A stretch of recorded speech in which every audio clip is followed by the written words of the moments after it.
On the eve of the inauguration, a call to assassinate President-elect Trump is made by a woman in Denver. As the internet explodes with outrage, she's talking to Next. I'm just mad. I'm sorry. Will the Secret Service care if she's sorry? Denver Public Schools moves to protect students from even witnessing the Trump inauguration. The school asked parents to sign permission before letting kids watch. My thoughts on that tonight. We meet more Coloradans heading for Washington. Now's the time to get engaged and get involved. Denver police attempt a motorcycle stunt. You can decide if they made a point or just a mess. And a dog with cancer gets adopted by a guy, and hundreds of women immediately ask, how do we adopt them both? This is Next. Donald Trump will be president by this time tomorrow. Today, a woman in Denver publicly called for him to be assassinated. Tracy Pickerel issued that call on Twitter. There are now demands from people around the country for Pickerel to be prosecuted for the threat against the president-elect's life. I honestly meant for it to be a joke. I know it may not be funny to a lot of people, but to me, I'm just sitting here watching this. I'm like, you got to be kidding me. This person is actually our president. Did it occur to you when you wrote that it might be a crime? No, I didn't, to be honest.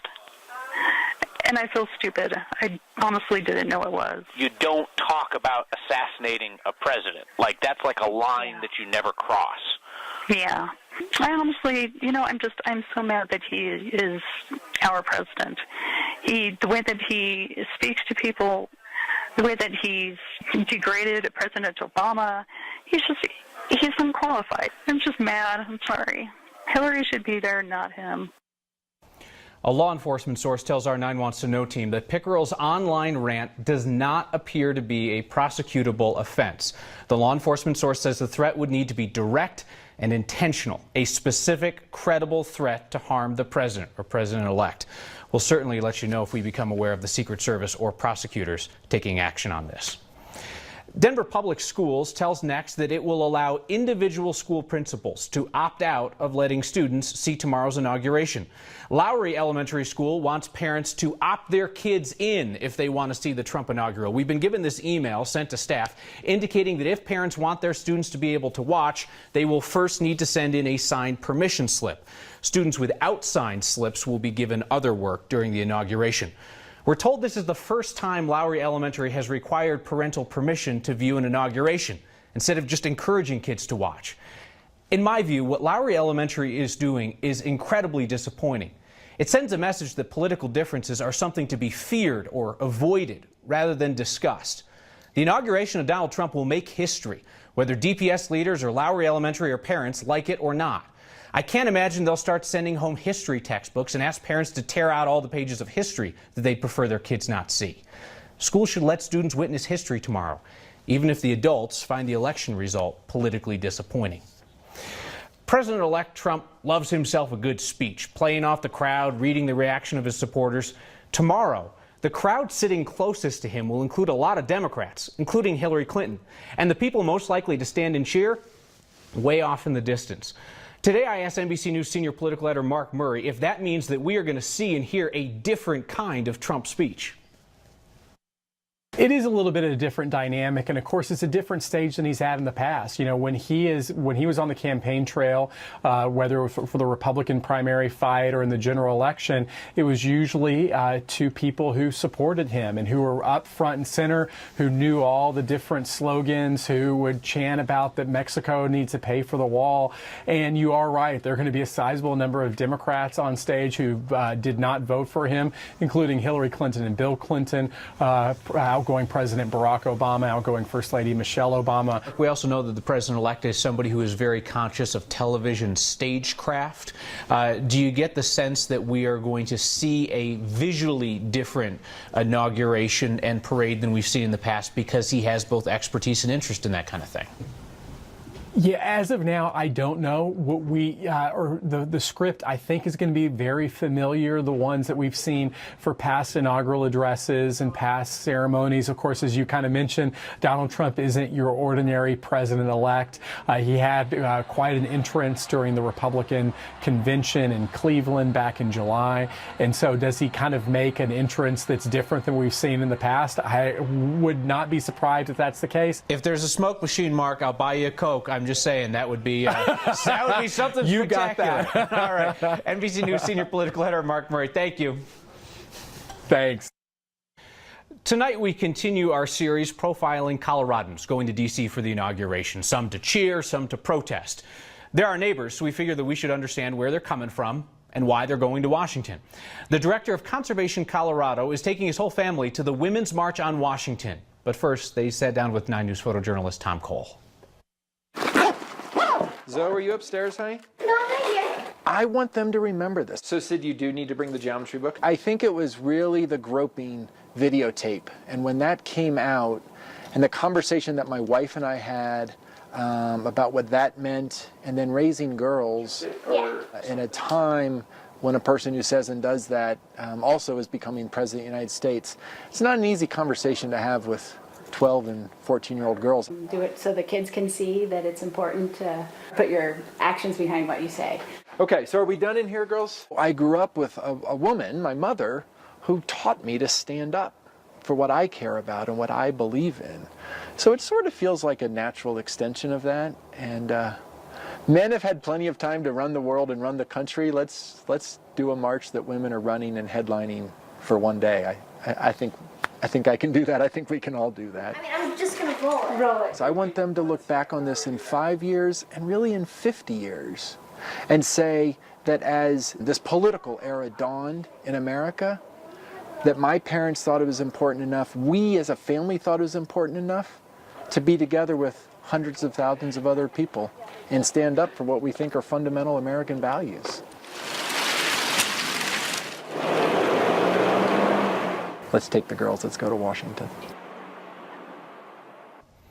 And tonight we also hear from a Coloradan who's in the nation's capital for apolitical participation in the process. When you see the Air Force Academy cadets in tomorrow's parade, you'll see Cadet First Class Jack Brady Courier from Denver. He tells us via Skype today the experience has been surreal and he hasn't stepped out in the parade yet. It's honestly incredible. I mean, I never thought that I would be going to D.C. for the purpose of marching in the inauguration day parade. It was always just the thought of, yeah, I'll visit there someday just on like a tourist note, just go see the city on my own. If you or someone you know is going to the inauguration, especially for an interesting reason, we would love to hear about it. You can always get our attention with the hashtag HeyNext or email next@9news.com. A group of bikers shut down I-25 last July doing stunts in the middle of the highway. They thought it would bring attention to biker safety and awareness. Denver police responded by arresting 3 of them, and then they pulled a stunt of their own, pulverizing one of the motorcycles in front of a bunch of news cameras. Here's Ryan Hare. This really ticked off the Denver Police Department. Shutting down an interstate highway with motorcycles is one of the most dangerous things you could possibly do. We don't care what kind of statement you're trying to make. It's illegal. It is unacceptable. They seized the motorcycle under the nuisance abatement ordinance. This was a big enough annoyance to fire up DPD and the machine that crushed the crotch rocket that caused such a nuisance. Why not just auction the bike off? It's got to be worth something. Well, you're right, but it's that safety issue and it's that messaging issue so that everybody understands this won't be tolerated. If we auctioned it off, it would go across the block and no one would have paid any attention to it. And again, it comes back to safety. It won't be used for this again. But it's not the bike, it's the person. That's the problem, right? Well, but the bike is his tool to utilize that, and we seize vehicles all the time, and we seize other items as well. And you crush those, or they usually go to auction? Usually they go to auction. So this is not a regular practice? To destroy a bike? No. We're making the example for the safety. Got it, thanks. Okay, note to self, do not be a nuisance in Denver. DPD might shred your stuff to pieces. Clinton Hawkins found out the hard way this was his bike. He and another biker are still awaiting trial. A third pleaded guilty for the ridiculous stunt he pulled on I-25. A stunt DPD hopes to stop by making a point via scrap metal. For Next, I'm Ryan Harrow. We should note the biker did have a chance to fight the civil charge that led to the bike being crushed. He never responded, so that's why DPD was legally able to tear up the bike and make a public example out of him before his criminal case has been settled. You'll find our weather forecast here next or on our app anytime. But don't go looking for this traffic jam on our app or any other. A Denverite who adopted a dog and might just end up with a wife. And a longtime volunteer who makes the rest of us look bad but feel good.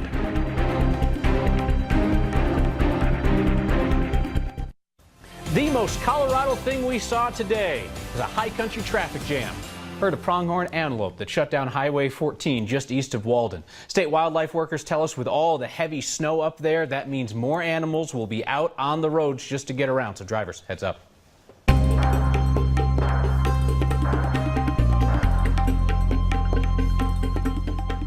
Another beautiful January picture, this time out of Telluride. I'm meteorologist Kathy Sabin. We're bracing for more snow.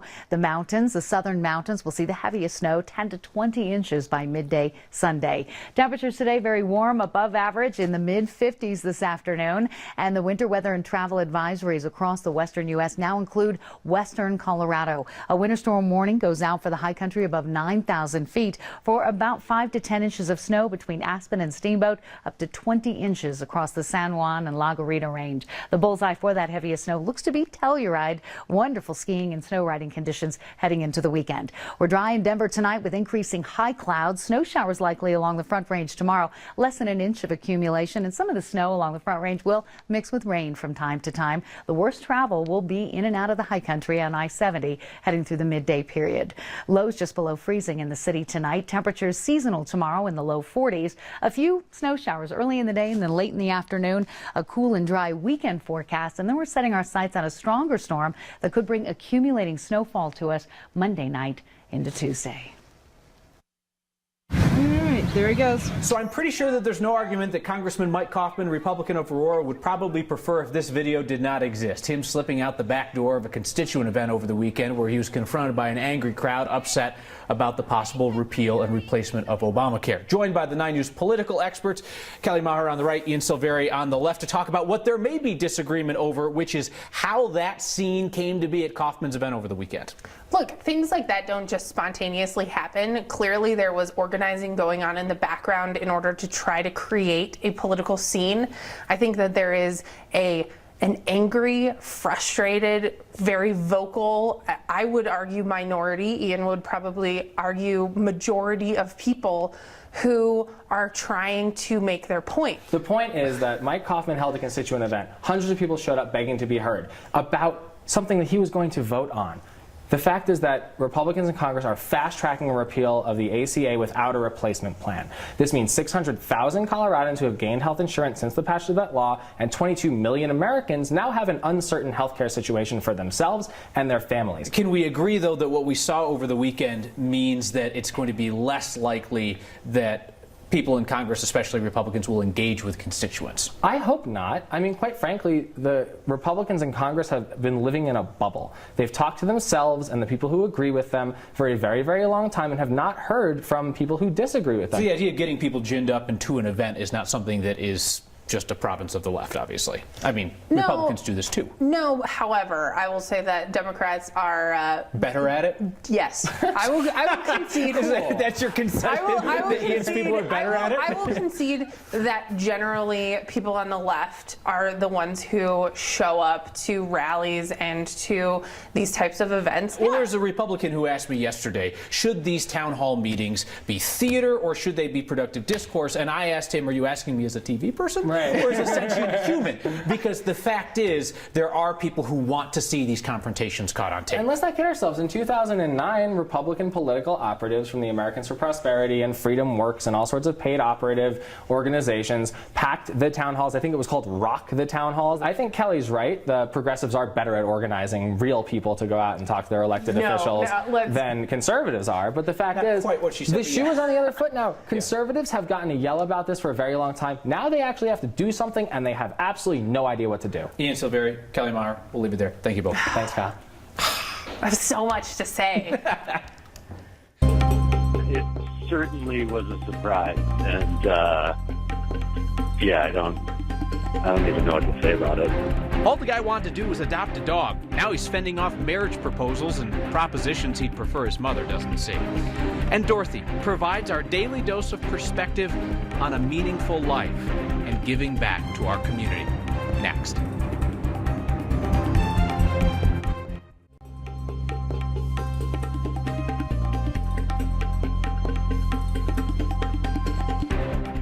That's that Cody Guy we always tell you about. Facebook post about an adopted dog in Colorado straight up broke the internet this week. The dog is undeniably adorable. His name is Donuts. He's a senior dog, 9 years old, deaf, recently diagnosed with cancer while waiting to be adopted from the Ark Valley Humane Society in Buena Vista. But then Matt jumped in and saved the day. Adopted Donuts last weekend. Donuts now has a brand new home, gets to walk around Cheeseman Park in Denver. Sweet adoption story. But the best part are the comments on the Susie Senior Dog's Facebook page about the adoption. They threw up a note about it and the women of the world went wild. Is Matt available for adoption? Is he taking girlfriend applications? I'll keep my eyes out for them. The comments are straight up hysterical, and there's a ton of them. The post has 20,000 likes, so we tracked down Matt to ask him about his new friend Donuts and their newfound internet fame. So I went down and picked him up, and he's a great dog. I mean, he's old, but once you get him out of the shelter, I mean, he's full of life. I looked over at my phone, and it was just like, bing, bing, bing, bing, bing, like all these notices, and I didn't know what the hell was going on. And then I opened it, and I read, like, the very first comment was like, "Can I adopt Matt?" And I thought to myself, oh, boy, here we go. And it was pretty funny. Actually, I had to disable the comments on my own Instagram because my mom follows me, and some of them were getting a little borderline inappropriate and awkward for my mom to read. I have to ask you, too, are you single? I am single. I had some weird ones telling me that I was their soulmate. Probably won't respond to those. Maybe one of the marriage proposals. I'll just kind of get it all over with. Just take someone up on that. The voice of next producer Carrie asking for a friend. Life's looking up for Donuts. He'll have cancer surgery over the weekend, and the vets think he's going to be in the clear after that. In the clear to enjoy his senior years with Matt and anybody Matt might meet. 51 years of volunteering, that is an achievement, especially when you hear why Dorothy nearly didn't return to St. Anthony Central Hospital. Just call me Dorothy, you don't have to call me Miss Kincaid. I always wanted to be a nurse until I met my husband, and then that kind of went down the drain. He passed away almost 29 years ago, and I've been alone since then. You adjust to things like that after a while. And I thought, I just may not go back to ER again because it's kind of hard when you see people that you're with somebody for 2 weeks and then they don't make it. A couple of the nurses came to the house and talked to me, and they said, "When are you coming back?" And I said, "Well, I'm not sure I'm going to." And they said, "Well, you plan on coming back such and such a day, and if you see something that bothers you, we won't ask you to take that patient anyplace." And I thought, well, I can't go on like this. I have to do something. So I came back. It's been a wonderful 51 years, I'll tell you for sure. If it wasn't, I wouldn't have stayed this long. But that's life. It all changes, and you go along with it and do the best you can, and that's it. Sweet lady, great sweater. You sent us a stack of feedback. We'll dig in next. Lots of you wrote saying that you agree with our take that schools shouldn't make it tough for students to watch the inauguration tomorrow. But Sherry Coe writes, respectfully but strongly disagree with your opinion. That's fantastic, Sherry, and that is exactly why students shouldn't be sheltered from news they might not like. And a correction for you, today's high was not 524 degrees. Global warming is real, but it ain't that real. We'll see you next time.